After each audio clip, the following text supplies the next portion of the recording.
Portal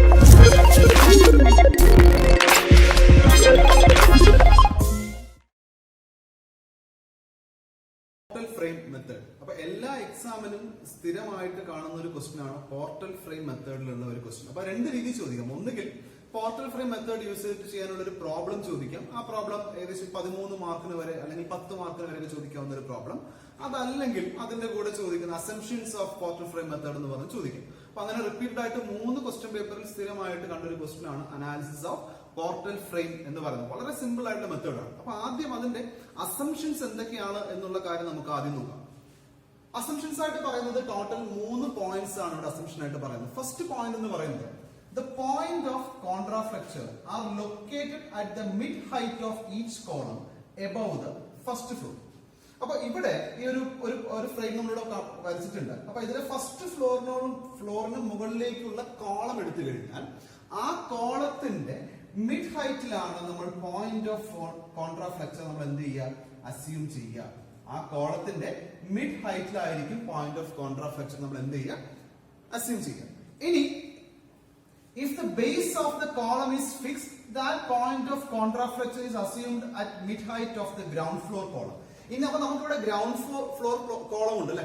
ഈ ground floor കോളത്തിന്റെ case എടുക്കുമ്പോൾ ശ്രദ്ധിക്കേണ്ട കാര്യം ഈ എൻഡ് ഫിക്സ്ഡ് ആണോ അല്ലയോ എന്നുള്ള കാര്യം നോക്കുക.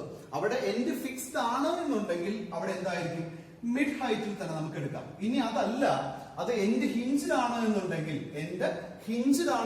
എവിടെയായിരിക്കും എടുക്കുക, ആ ഹിഞ്ചിൽ നമ്മൾ എന്ത് കൺസിഡർ ചെയ്യുക, പോയിന്റ് ഓഫ് കോൺട്രാഫ്ലെക്ചർ കൺസിഡർ ചെയ്യുക. അപ്പൊ ഇതാണ് ഫസ്റ്റ് പോയിന്റ് എന്ന് പറയുന്നത്. പോയിന്റ് ഓഫ് കോൺട്രാഫ്ലെക്ചർ എവിടെയായിരിക്കും എന്നുള്ള കാര്യമാണ് പറയുന്നത്. പോയിന്റ് ഓഫ് കോൺട്രാഫ്ലെക്ചർ എന്ന് പറയുന്നത് എങ്ങനെയായിരിക്കും, കോളത്തിന്റെ മിഡ് പോയിന്റ് അല്ലെങ്കിൽ മിഡ് ഹൈറ്റിലായിരിക്കും എന്നുള്ളതാണ് ആദ്യത്തെ അസംഷൻ. രണ്ടാമത്തെ അസംഷൻ പറയുന്നത് the point of contraflexure occurs at the midspan of the beam. ബീമിന്റെ മിഡ് സ്പാനിലായിരിക്കും പോയിന്റ് ഓഫ് കോൺട്രാഫ്ലെക്ചർ. അതായത് ഇത് ബീം ആണെങ്കിൽ ബീമിന്റെ മിഡ് പോയിന്റിലാണ് പോയിന്റ് ഓഫ് കോൺട്രാഫ്ലെക്ചർ എന്ന് പറയുന്നത്. ബീമിന്റെ മിഡ് പോയിന്റിലായിരിക്കും പോയിന്റ് ഓഫ് കോൺട്രാഫ്ലെക്ചർ എന്ന് പറയുന്നത്. ഇത്രയാണ് രണ്ട് അസംഷൻ. ഇനി മൂന്നാമത്തെ അസംഷൻസ് എന്താണെന്ന് കാര്യം നോക്കാം. മൂന്നാമത്തെ assumption the total horizontal shear, അതായത് അവിടെയുള്ള lateral force എന്ന് പറയുന്നത് at any floor is distributed among the columns of that floor such that the exterior column carry half the load carried by the interior column. Simple ആണ്. ഇപ്പോ exterior column എന്ന് പറയുന്നത് ഇവിടെ P ആണെങ്കിൽ interior column എന്തായിരിക്കും, 2P ആയിരിക്കും. ഇതാണ് രണ്ടാമത്തെ അസംഷൻ. എക്സ്റ്റീരിയർ കോളം എത്രയാണ്, P ആണ്. അങ്ങനെയാണെങ്കിൽ ഇന്റീരിയർ കോളം എത്രയായിരിക്കും, എക്സ്റ്റീരിയർ കോളം എന്ന് പറയുന്നത് P ആണെങ്കിൽ ഇന്റീരിയർ കോളം 2P ആയിരിക്കും. ഇവിടെയും അതുപോലെ തന്നെ. ഇവിടെ Q, ഇവിടെ ഇതാണെങ്കിൽ ഇത് Q ആണെങ്കിൽ ഇവിടെ എന്തായിരിക്കും, 2Q ആയിരിക്കും. അപ്പൊ ഇതാണ് 3 അസംഷൻ എന്ന് പറയുന്നത്. പോയിന്റ് ഓഫ് കോൺട്രാഫ്ലെക്ചർ കോളത്തിന്റെ കേസിൽ എന്ന് പറയുന്നത് എന്തായിരിക്കും, at the mid point mid column ഹൈറ്റിലായിരിക്കും. അതുപോലെ ബീമിലാണെങ്കിൽ ബീമിന്റെ മിഡ് പോയിന്റ് ആയിരിക്കും. പിന്നെയുള്ള കാര്യം എന്ന് വെച്ച് കഴിഞ്ഞാൽ ടോട്ടൽ ഹൊറിസോണ്ടൽ ഷിയർ എന്ന് പറയുന്നത് ഏത് ഫ്ലോറിലാണെങ്കിലും അത് എങ്ങനെ ഈക്വലി ഡിസ്ട്രിബ്യൂട്ട് ചെയ്തിട്ടുണ്ട്, എക്സ്റ്റീരിയർ കോളത്തിൽ ഒരു ലോഡ് P എന്ന ലോഡ് ആണെങ്കിൽ അതിന്റെ നേരെ ഇരട്ടി ആയിരിക്കും എന്തിൽ വരിക, ഇന്റീരിയർ കോളത്തിൽ ഉണ്ടാവുക. ഇതാണ് 3 അസംഷൻ എന്ന് പറയുന്നത്. ഈ 3 അസംഷൻ 3 മാർക്കിന് ചോദിച്ചിട്ടുണ്ട്. 2-3 വട്ടം ചോദിച്ചിട്ടുള്ളതാണ്. What are the assumptions of portal frame method എന്നുള്ള കാര്യം കൃത്യമായിട്ട് ആ പോയിന്റ്സ് ഒന്ന് നോട്ട് ഡൗൺ ചെയ്യാം. എന്നിട്ട് വായിച്ചു നോക്കുക. വളരെ എളുപ്പം മനസ്സിലാവുന്ന ഒരു കാര്യമാണ്. ഇനി ഒരു ക്വസ്റ്റ്യൻ നോക്കാം. Analyse the building frame subject to lateral loads. ഇവിടെ ലാറ്ററൽ ലോഡിന് സബ്ജക്ട് ചെയ്തിട്ടുള്ള ഒരു ഫ്രെയിം ഇവിടെ ക്വസ്റ്റ്യനിൽ പറഞ്ഞിട്ടുണ്ട്. അപ്പൊ ലാറ്ററൽ ലോഡ് വരുമ്പോൾ നമുക്കറിയാം പോർട്ടൽ ഫ്രെയിം മെത്തേഡ് ആണ്. പോർട്ടൽ ഫ്രെയിം മെത്തേഡിൽ ഇവിടെ എന്താ, എക്സ്റ്റേണൽ ലോഡ് എന്ന് പറയുന്നത് 200 കിലോ ന്യൂട്ടൺ, അതുപോലെ 400 കിലോ ന്യൂട്ടൺ ആണ്. ഈ ഓരോന്നിനും ഇടയിലുള്ള ലെങ്ത് കാര്യങ്ങളൊക്കെ കൃത്യമായിട്ട് മെൻഷൻ ചെയ്തിട്ടുണ്ട്. അപ്പൊ ആ ഫിഗർ ഒന്ന് വരയ്ക്കുക, ക്വസ്റ്റ്യൻ എഴുതുക. അപ്പൊ ഇതിൽ നമുക്ക് ആദ്യം ചെയ്യേണ്ടത് ഫസ്റ്റ് സ്റ്റെപ്പ് എന്ന് പറയുന്നത് ഹൊറിസോണ്ടൽ ഷിയർ ഇൻ കോളം കണ്ടുപിടിക്കുക എന്ന് പറയുന്നതാണ് ആദ്യത്തെ step. Horizontal shear in column കണ്ടുപിടിക്കുക. അപ്പൊ ഹൊറിസോണ്ടൽ ഷിയർ കണ്ടുപിടിക്കുന്നതിന് മുമ്പ് നമുക്കറിയാം പോയിന്റ് ഓഫ് കോൺട്രാഫ്ലെക്ചർ എവിടെയാണ് നമ്മൾ പറഞ്ഞു, കോളത്തിന്റെ മിഡ് ഹൈറ്റിലാണ്. ഈ എൻഡ് ഫിക്സ്ഡ് ആയതുകൊണ്ട് തന്നെ ഗ്രൗണ്ട് ഫ്ലോറിലും ഇവിടെ തന്നെ ആയിരിക്കും, കോളത്തിന്റെ മിഡ് ഹൈറ്റിലായിരിക്കും പോയിന്റ് ഓഫ് കോൺട്രാഫ്ലെക്ചർ എന്ന് പറയുന്നത്. ഇവിടെ നമ്മൾ കൺസിഡർ ചെയ്യുമ്പോൾ എങ്ങനെ വരും, ഇത് P ആണെന്നുണ്ടെങ്കിൽ ഇതെന്തായിരിക്കും, 2P ആയിരിക്കും. ഇവിടെയും 2P ആയിരിക്കും. അതുപോലെ തന്നെ ഇവിടെ വരുമ്പോൾ എത്ര വരും, അത് P ആയിട്ടായിരിക്കും വരും. ക്ലിയർ അല്ലേ? ഇനി അങ്ങനെയാണെങ്കിൽ ഇവിടെ എത്ര കൺസിഡർ ചെയ്യാം, ഞാനിത് Q എന്ന് കൺസിഡർ ചെയ്ത് കഴിഞ്ഞാൽ ഇതും എന്ത് തന്നെ ആയിരിക്കും, Q തന്നെ ആയിരിക്കും. ഇന്റീരിയർ കോളം മാത്രം എന്ത് വരുന്നു, 2Q എന്ന് വരുന്നു. ഓക്കെ അല്ലേ? ഇത് നമ്മളവിടെ ആദ്യം ചെയ്തു. ഇനി അടുത്ത് ചെയ്യാൻ പോകുന്ന ഈ പിയുടെയും ക്യൂയുടെ വാല്യൂ നമുക്ക് കണ്ടുപിടിക്കണ്ടേ? അപ്പൊ നോക്കിയേ, ആദ്യം ഞാൻ ഈ ഫസ്റ്റ് ഫ്ലോർ എടുത്തു കഴിഞ്ഞാൽ അവിടെ എന്താ P plus 2p plus 2p plus p എന്ന് പറയുന്നത് എന്തിന് ഈക്വൽ ആയിരിക്കും? ഈ 200 ഈക്വൽ ആയിരിക്കൂലേ? p plus 2p plus 2p plus p എന്ന് പറയുന്നത് എന്തിന് ഈക്വൽ ആണ്? 200 ഈക്വൽ ആണ്. അപ്പൊ എനിക്ക് അങ്ങനെയാണെങ്കിൽ അവിടെ 6p is equal to 200 എന്ന് കിട്ടുന്നു. Therefore p is equal to 200 divided by 6 is equal to 33.33 kilo newton എന്ന് എനിക്ക് കിട്ടി. p യുടെ വാല്യൂ കിട്ടി.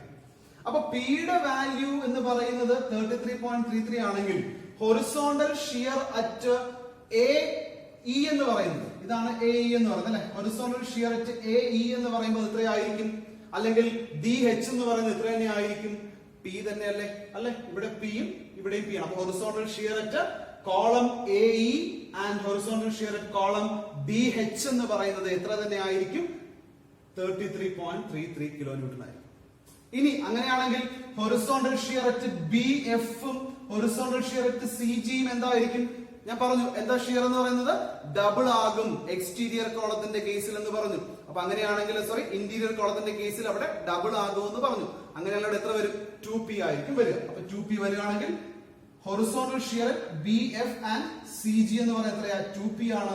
Is equal to 66.66 kilo newton എന്ന് കിട്ടും. ക്ലിയർ അല്ലേ? ഒരുപാട് കൺഫ്യൂഷൻ ആവശ്യമില്ല, സിമ്പിൾ ആയിട്ട് കാര്യമാണ്.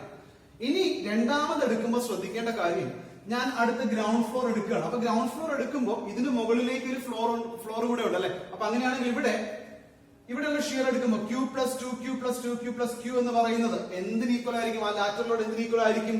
400 പ്ലസ് 200 ഈക്വൽ ആയിരിക്കൂലേ അല്ലെ? രണ്ടാമത്തെ ഈ ഫ്ലോർ എടുക്കുമ്പോൾ അവിടെ എങ്ങനെ വരും? Q plus 2Q plus 2Q plus Q is equal എത്ര വരുന്നു? 200 പ്ലസ് 400 എന്ന് വരും. അപ്പൊ അങ്ങനെയാണെങ്കിൽ എനിക്ക് അവിടെ Q ഈസ് ഈക്വൽ കിട്ടൂലേ? എത്രയാ കിട്ടുക? 600 ഡിവൈഡഡ് ബൈ 6 എന്നായിരിക്കും എനിക്ക് കിട്ടുക. ദാറ്റ് ഈസ് ഈക്വൽ എത്ര കിട്ടി? 100 കിലോ ന്യൂട്ടൺ എന്ന് എനിക്ക് കിട്ടി. അപ്പൊ അവിടെ ഈ രണ്ടാമത്തെ ഫ്ലോർ എടുക്കുമ്പോൾ ശ്രദ്ധിക്കുക, മുകളിലത്തെ ഫ്ലോറുകളിലുള്ള ഈ എക്സ്റ്റേണൽ ലോഡ്സ് മൊത്തം നമ്മൾ എന്ത് ചെയ്യണം? ലാറ്ററൽ ലോഡ് നമ്മൾ എന്ത് ചെയ്യണം? കൺസിഡർ ചെയ്യണം. അപ്പൊ അങ്ങനെയാണെങ്കിൽ ഇവിടെ 200 ഉണ്ട്, ഇവിടെ 400 ഉണ്ട്. So 200 plus 400 is equal to Q plus 2Q plus 2Q plus Q. So total 6Q is equal to 600 എന്ന് കിട്ടും. From that Q is equal എനിക്ക് എത്ര എന്ന് കിട്ടുന്നു? 100 കിലോ ന്യൂട്ടൺ എന്ന് എനിക്ക് കിട്ടും. അപ്പൊ അങ്ങനെയാണെങ്കിൽ ഹൊറിസോണ്ടൽ ഈ കോളത്തിലെ ഹൊറിസോണ്ടൽ ഷിയർ എത്രയാ? Q ആണ്. ഈ കോളത്തിലെയും ഹൊറിസോണ്ടൽ ഷിയർ എത്രയാ? Q ആണ്. Q ന്റെ വാല്യൂ എനിക്ക് അറിയാം 100 ആണ്. ഇനി അകത്ത് ഈ രണ്ട് കോളം, അതായത് FJ എന്നും GK എന്നുള്ള കോളം എടുത്തു കഴിഞ്ഞാൽ അവിടെയുള്ള ഹൊറിസോണ്ടൽ ഷിയർ എത്രയാണ്?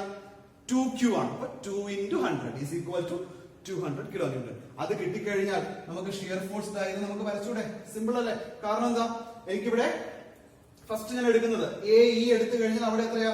33.33 കിലോ ന്യൂട്ടൺ ആണെന്ന് അറിയാം. അപ്പൊ ഞാൻ അവിടുത്തെ ഷിയർ ഫോഴ്സ് ഡയഗ്രം ഞാൻ വരച്ചു. ദെൻ അടുത്ത് എന്തെടുക്കുന്നു? BF എടുത്തു കഴിഞ്ഞാൽ അവിടെ എത്രയാ? 66.66 ആണെന്നുള്ള കാര്യം അറിയാം. അവിടുത്തെ ഷിയർ ഫോഴ്സ് എനിക്ക് വരയ്ക്കാം. ഇനി CG എടുത്തു കഴിഞ്ഞാലോ അവിടെയും 66.66 ആണ്. സോ ആ ഷിയർ ഫോഴ്സ് ഡയഗ്രം ഞാൻ വരയ്ക്കാം. DH എടുത്താലോ അവിടെ 33.33 ആണ്. അവിടുത്തെയും ഷിയർ ഫോഴ്സ് വരയ്ക്കാം. അതുപോലെ തന്നെയാണ് ഏത് വരയ്ക്കാൻ പറ്റും? EI എടുക്കുമ്പോൾ അവിടെ 100 ആണ്. സോ അത് വരച്ചു. അതുപോലെ FJ എടുക്കുമ്പോൾ അവിടെ 200 ആണ് എന്നുള്ള കാര്യം ഇവിടെ എനിക്ക് കിട്ടി. 200 FJ യുടെ കേസിലാണെങ്കിൽ അത് 200 ആണ്. സോ ഞാൻ 200 ഞാൻ അവിടെ വരച്ചു. ദെൻ GK എടുക്കുമ്പോൾ GK-ക്കും 200 ആണ്. സോ ഞാൻ അവിടെ 200 ഞാൻ വരച്ചു. ദെൻ ലാസ്റ്റ് വൺ ഏതാ? HL ആണ്. HL ന്റെ കേസാണെങ്കിൽ എത്ര വരും? 100 വരും. അതിന്റെയും ഷിയർ ഫോഴ്സ് ഡയഗ്രാം ഞാൻ വരച്ചു. സിമ്പിൾ ആണ് കാര്യം. ഇനി അടുത്തെടുക്കേണ്ടത് moment at end of the column ആണ് കൺസിഡർ ചെയ്യുന്നത്. Moments at the end of the column. അപ്പൊ ആ കോളത്തിന്റെ എൻഡ് മൊമെന്റ്സ് ആണ് നമ്മളിവിടെ പറയാൻ പോകുന്നത്. അപ്പൊ അതെങ്ങനെ കണ്ടുപിടിക്കാന്ന് വെച്ചാൽ, ഇപ്പൊ MAE എന്ന് പറഞ്ഞാൽ ഇപ്പൊ ഇതാണ് എന്റെ കോളം അല്ലെ? ഇത് E ആണ്. അപ്പൊ അങ്ങനെയാണെങ്കിൽ MAE എന്ന് പറഞ്ഞാൽ ഇതാണ് എന്റെ പോയിന്റ് ഓഫ് കോൺട്രാഫ്ലെക്ചർ അല്ലെ? അപ്പൊ അങ്ങനെയാണെങ്കിൽ MAE എന്ന് പറഞ്ഞാൽ എന്തായിരിക്കും? ഇവിടെയുള്ള ലോഡ് എത്രയാണെന്നുള്ള കാര്യം നോക്കുക. P, അതായത് P എന്ന് പറഞ്ഞാൽ അവിടെ എന്താ? അവിടെയുള്ള ഷിയർ ആണ്. ആ P ഇൻറ്റു ആ ലാറ്ററൽ ലോഡ് ഇൻറ്റു H/2 ചെയ്യുമ്പോൾ എനിക്ക് എന്ത് കിട്ടുന്നു? MAE എനിക്ക് കാൽക്കുലേറ്റ് ചെയ്യാം. അങ്ങനെയാണെങ്കിൽ MEA എന്തായിരിക്കും? ഇവിടെയുള്ള MAE plus P into H/2 ആണെങ്കിൽ MEA വരുമ്പോൾ എന്ത് വരും? മൈനസ് P ഇൻറ്റു H/2 എന്ന് വരും. ഓക്കെ, അപ്പൊ അവിടെ എനിക്ക് ആൻസർ കിട്ടില്ലേ? മൈനസ് P എന്ന് വെച്ചാൽ മൈനസ് 33.33 ഇൻറ്റു H/4/2. H4 ആണ്. അപ്പൊ 4/2. സോ എനിക്ക് ആൻസർ കിട്ടി. ഇനി ഞാൻ അടുത്തെടുക്കുന്നത് എന്താ എം ബി എഫ് എടുക്കുക. അപ്പൊ എം ബി എഫ് എടുക്കുമ്പോൾ അവിടെ നോക്കുക, അവിടെ ലാറ്ററലോട് എത്രയാണ് വരുന്നത് 2p ആണ്. അപ്പൊ അങ്ങനെയാണെങ്കിൽ 2p into h/2 ചെയ്യുക. അതുപോലെ തന്നെ സി ജി വരുമ്പോഴും 2p ആണ്. സോ 2p into h/2 ചെയ്യുക. അപ്പൊ അതാണ് ഞാൻ ഇവിടെ ചെയ്തിരിക്കുന്നത്. എം ബി എഫ് എന്ന് പറയുന്നത് എം ബി എഫ് എന്ന് പറയുന്നത് പ്ലസ് 66 പോയിന്റ് അല്ലെങ്കിൽ 2p into h/2 ആണ്, അല്ലെങ്കിൽ 66.66 into 4/2 ആണ് എങ്കിൽ എം എഫ് ബി എന്ന് പറയുന്നത് എന്തായിരിക്കും? നേരെ സൈൻ എന്ത് ചെയ്യുക, മൈനസ് ചെയ്ത് എഴുതുക. ഇനി അതുപോലെ തന്നെ എനിക്ക് എം സി ജി എഴുതിക്കൂടെ? എം സി ജിയും 2p into ആണ്. സോ ആ സെയിം വാല്യൂ ഞാൻ ഇവിടെ എഴുതി. എം ജി സി എന്ന് പറയുന്നത് അതിന്റെ സൈൻ റിവേഴ്സ് ചെയ്ത് കൊടുത്തു. ഇനി എം ഡി എച്ച് എന്ന് പറയുമ്പോൾ അവിടെ എന്താ വരിക? പി എൽ എ വരിക. എം ഡി എച്ചിന്റെ വാല്യൂ എന്ന് പറയുന്നത് എം എയുടെ വാല്യൂ സെയിം ആണ്. അപ്പൊ 66.66 into 66 കിലോ ന്യൂട്ടൺ മീറ്റർ എന്ന് കിട്ടി. ഇനി എം എച്ച് ഡി അതേപോലെ എനിക്ക് എഴുതാൻ പറ്റില്ലേ? ഇനി തൊട്ട് താഴേക്ക് വന്നേ എം ഇ ഐ ആണെങ്കിൽ എങ്ങനെ എഴുതാം? Q into h/2. M I ആവുമ്പോ minus Q into h/2. So Q into h/2 250 kilo newton കിട്ടി. എം ഐ എന്ന് പറയുമ്പോ മൈനസ് ആയതുകൊണ്ട് മൈനസ് 250 കിലോ ന്യൂട്ടൺ എന്ന് കിട്ടി. അതുപോലെ എം എച്ച് എൽ കണ്ടുപിടിക്കാം. എം എച്ച് എൽ കണ്ടുപിടിക്കും. എം എച്ച് എൽ എന്ന് വെച്ചാൽ എന്താ? ഈ എൻഡിലെ കാര്യമാണ് പറയുന്നത്. അപ്പൊ എം എച്ച് എൽ എന്ന് പറഞ്ഞാൽ അവിടെ എന്താ? Q into h/2 ആണ്. പക്ഷെ എം എഫ് ജെ വരും എന്ത് വരും? 2q ആണ്. 2q എന്ന് വെച്ചാൽ എന്താ? 2 into 100. 2 into 100 is equal to 200 into 5/2. So M F J കിട്ടി. M J F sign change ചെയ്ത് കൊടുത്തു. എം ജി കെ എഴുതാം, എം കെ ജിയും എഴുതാൻ പറ്റും. അത് ബേസ് ചെയ്ത് എന്ത് വരയ്ക്കുക? അവിടെയുള്ള മൊമെന്റ് ഡയഗ്രാം നമ്മൾ എന്ത് ചെയ്തു? വരച്ചു. സിമ്പിൾ ആണ് വരയ്ക്കാൻ. 66.66 ആണ്. ഇവിടെ പ്ലസ് ആണ്. സോ ഇവിടെ എന്തായിരിക്കും? മൈനസ് ആയിരിക്കും. ഇവിടെ പ്ലസ് 133.32 എന്നാണ് കിട്ടിയത്. ഇവിടെ മൈനസ് 133.32. ഇവിടെ വരുമ്പോ 66.66 തന്നെയാണ് ഇവിടെയും വരിക. ഇവിടെ മൈനസ് ആണ്. സോ മൈനസ് 133.32 എന്നാണ് വരിക. ഇവിടെ വരുന്നത് പ്ലസ്, ഇവിടെ പ്ലസ് 133.22 ആണ് വരുന്നത്. ഇവിടെ മൈനസ് 133.32 എന്ന് വരും. അപ്പൊ ആ എങ്കിൽ എത്രയായിരിക്കും വരിക? ഇവിടെ പ്ലസ് 66.66 ആണെങ്കിൽ ഇവിടെ മൈനസ് 133.32 എന്ന് വരും. ക്ലിയർ അല്ലേ? അതുപോലെ തന്നെ ഇവിടെ ചെയ്തൂടെ? ഇത് 250 പ്ലസ് 250 ആണ്. ഇത് പ്ലസ് 250 ആണ്. ഇവിടെ മൈനസ് 250 ആണ്. ഇതിനി എന്താ വരും? ഇത് പ്ലസ് 250 അല്ലല്ലോ, അവിടെ 500 ആയിരിക്കും വരിക. പ്ലസ് 500 ആണ് വരുന്നത്. ഇവിടെ വരുമ്പോൾ എന്ത് വരും? മൈനസ് 500 ആയിരിക്കും വരിക അല്ലെ? ഇവിടെയും അതുപോലെ തന്നെ എത്ര വരും? 500 വരുന്നു. ഇവിടെ മൈനസ് 500 വരുന്നു. ഇവിടെ പ്ലസ് 250 ആണെങ്കിൽ ഇവിടെ എത്ര വരും? മൈനസ് 250. സോ അവിടെ നമുക്ക് എന്ത് വരച്ചു? മൊമെന്റ് വരച്ചു. ഓക്കെ. ഇനി ഒരു 3 സ്റ്റെപ്പും കൂടെ ഇതുപോലെ തന്നെ നമുക്ക് എന്ത് കണ്ടുപിടിക്കണം? മൊമെന്റ് കണ്ടുപിടിച്ചു കഴിഞ്ഞു. ഇനി അടുത്ത കോളത്തിലെ moment, shear, then axial force, ഇത്രയും കാര്യം കണ്ടുപിടിക്കും. സോ നമുക്കിനി അടുത്ത് കണ്ടുപിടിക്കേണ്ടത് moments at end of the beam ആണ് കണ്ടുപിടിക്കേണ്ടത്. ഇത് വളരെ സിമ്പിൾ ആണ് കണ്ടുപിടിക്കാൻ. അതായത് ഇനി ഒരു കാര്യം, നമ്മൾ moment at end of column പറയുമ്പോൾ നമ്മൾ യൂസ് ചെയ്തത് ക്യാപിറ്റൽ എം എന്നാണ് ലെറ്റർ ആണ് യൂസ് ചെയ്തത് അല്ലെ? ഇവിടെ യൂസ് ചെയ്യുന്ന സ്മോൾ എം യൂസ് ചെയ്യാം. ഓക്കെ, ശരി. അപ്പൊ എം എ ബി എന്ന് പറയുന്നത്, സ്മോൾ എം എ ബി എന്ന് പറയുന്നത് എ ബി എന്ന ബീമിൽ, എ ബി എന്ന ബീമിലെ മൊമെന്റ് ആണ് പറയുന്നത് എ ബി. ഓക്കെ, ആ എ ബി എന്ന് പറഞ്ഞ എം എ ബി എന്ന് വെച്ചാൽ എന്തായിരിക്കും? അത് ഇപ്പൊ ഇവിടെ വെച്ച് പറഞ്ഞു കഴിഞ്ഞാൽ ഇവിടെയുള്ള മൊമെന്റ് എത്രയാണോ, ആ കോളത്തിലുള്ള മൊമെന്റ് എത്രയാണോ അത് തന്നെ ആയിരിക്കും.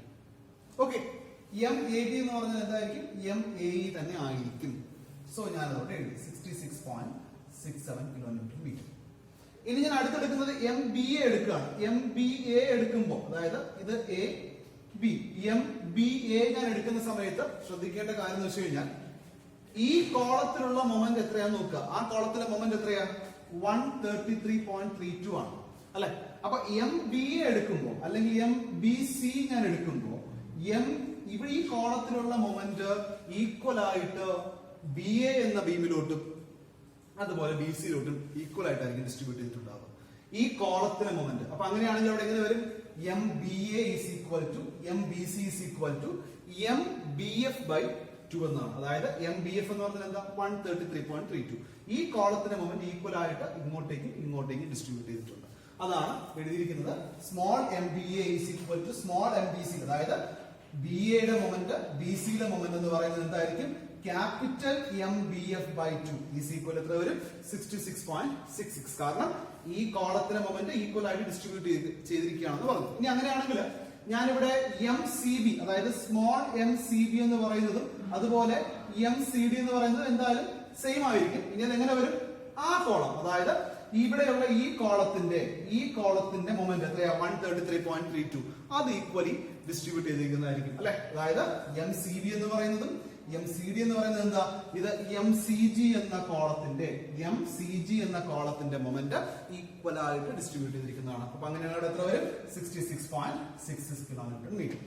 ഇനി ഞാൻ അടുത്തെടുക്കുകയാണ് ഏതാ? എം ഡി എച്ച് ആണ് ഞാൻ എടുക്കുന്നത് അല്ലെ. എം ഡി എച്ച് എടുക്കുമ്പോ എങ്ങനെയായിരിക്കും എം ഡി എച്ചിന്റെ വരിക? നോക്കിയേ, ക്യാപിറ്റൽ എം ഡി എച്ച് തന്നെ ആയിരിക്കും. അതായത് ഈ കോളത്തിന്റെ മൊമെന്റ് എത്രയാണോ അത് തന്നെ ആയിരിക്കും. ഒരിക്കൽ കൂടി പറയാം. ആദ്യം ഞാൻ എം എ ബി എടുക്കുമ്പോ ഈ കോളത്തിന്റെ മൊമെന്റ് എത്രയാണെന്ന് നോക്കുക. അതായത് എ ഇ എന്ന കോളത്തിന്റെ മൊമെന്റ് എത്രയാണെന്ന് നോക്കുക. എ ഇ എന്ന കോളത്തിന്റെ മൊമെന്റ് എത്രയാ? 66.66. അത് തന്നെ ആയിരിക്കും M A B, small M A B എന്ന് പറയുന്ന മൊമെന്റ് എന്ന് പറയുന്നത്. ഇനി അടുത്ത് ഞാൻ എം ബി എയും എം ബി സിയും എടുക്കുമ്പോൾ ഈ കോളം, അതായത് ബി എഫ് എന്ന കോളത്തിലെ മൊമെന്റ് എത്രയാണെന്ന് നോക്കുക. അതിന്റെ പകുതി ഈക്വൽ ആയിട്ട് ഡിസ്ട്രിബ്യൂട്ട് ചെയ്ത് കൊടുത്തിട്ടുണ്ടാവും. അപ്പൊ അങ്ങനെയാണെങ്കിൽ 133.32 ഡിവൈഡ് ബൈ 2 എവിടെയൊക്കെ ഉണ്ടാവും? എം ബി എയിലും എം ബി സിയിലും ഉണ്ടാവും. ഇനി അടുത്ത് എങ്ങനെയാ വരിക? എം സി ബിയും എം സി ഡിയും എടുക്കുമ്പോൾ ആ കോളം, അതായത് എം സി ജി എന്ന കോളം എടുക്കുക. ആ കോളത്തിലെ മൊമെന്റ് ഈക്വൽ ആയിട്ട് ഡിസ്ട്രിബ്യൂട്ട് ചെയ്ത് കൊടുത്തിട്ടുണ്ടാവും. ക്ലിയർ അല്ലേ? ഇനി അതുപോലെ ഡി എച്ച് എടുക്കുമ്പോഴോ അവിടെ എന്താ? ആ കോളത്തിലെ മൊമെന്റ് ആയിരിക്കും അവിടെ എടുക്കുന്നത്. അവിടെ വേറെ ഷെയർ ചെയ്യാനൊന്നുമില്ല. അപ്പൊ അതുകൊണ്ട് അവിടെ 66.66.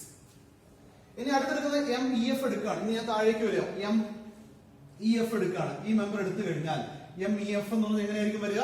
ഈ കോളത്തിലുള്ള മൊമെന്റ് ആയിരിക്കും.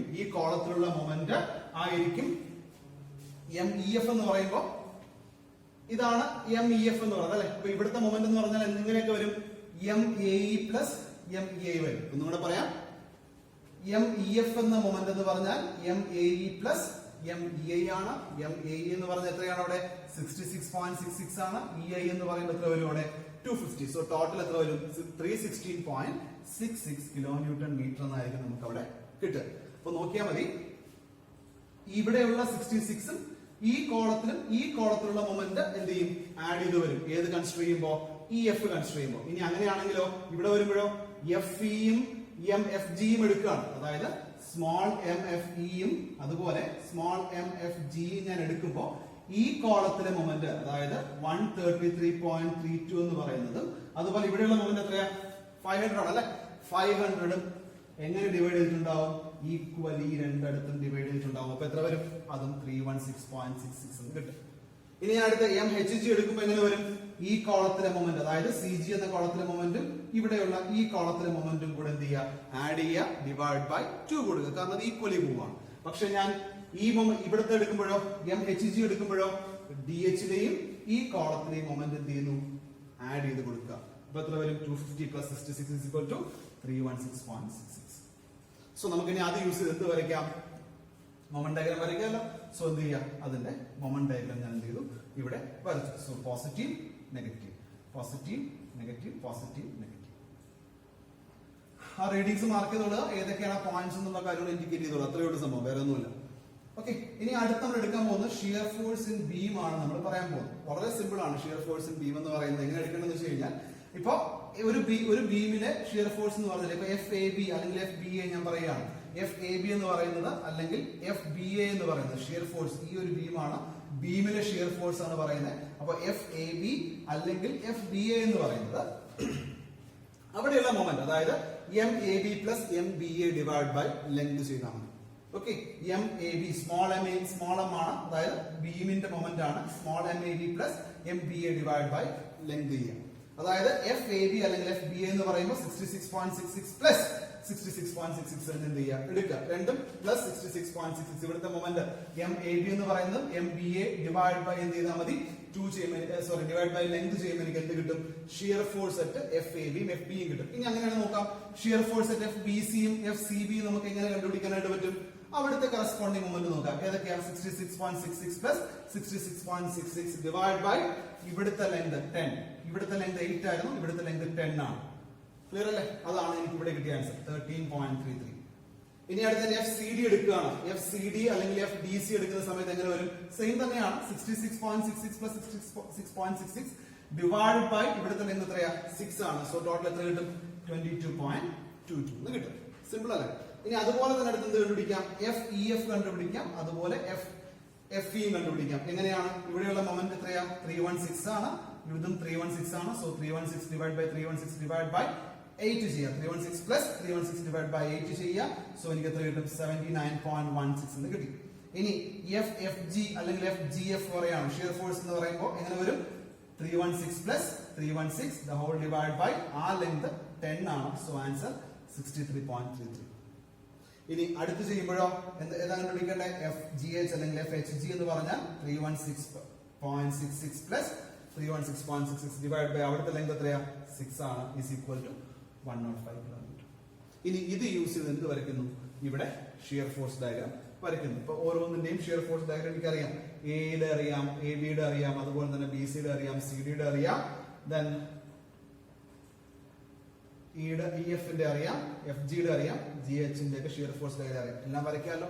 ഷിയർ ഫോഴ്സ് ഡയഗ്രാം വരയ്ക്കാം. സോ അത് എന്ത് ചെയ്യുക? ഈ രീതിയിലും കൂടെ എന്ത് ചെയ്തു? ആ ഷിയർ ഫോഴ്സ് ഡയഗ്രാം ഞാൻ വരച്ചു. ഇവിടെ 16.66 എന്ന് പറഞ്ഞാൽ രണ്ട് ഡയറക്ഷൻ, ഇവിടെ അപ്വേർഡ് ഡയറക്ഷൻ, ഇവിടെ ഡൗൺവേർഡ് ഡയറക്ഷൻ. ആ രീതിയിലൂടെ ഞാൻ എന്ത് ചെയ്തു? അതിനെ മാർക്ക് ചെയ്തിട്ടുണ്ട്. ഇനി ലാസ്റ്റ് സ്റ്റെപ്പ് എന്ന് പറയുന്നത് ആക്സിയൽ ഫോഴ്സ് ഇൻ കോളം ആണ് കണ്ടുപിടിക്കാൻ പോകുന്നത്. വളരെ സിമ്പിൾ ആണ് ആക്സിയൽ ഫോഴ്സ് ഇൻ കോളം കണ്ടുപിടിക്കുക എന്ന് പറഞ്ഞാൽ. ആദ്യം axial force in column AE എന്ന് പറഞ്ഞു കഴിഞ്ഞാൽ AE എന്ന് പറയുന്ന കോളത്തിലെ ആക്സിയൽ ഫോഴ്സ് AE ABCDE.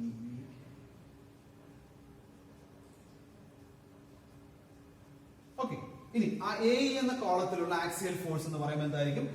ഇവിടെയുള്ള ആ ഷിയർ, അതായത് FAB തന്നെയാണ്, അതായത് 16.66.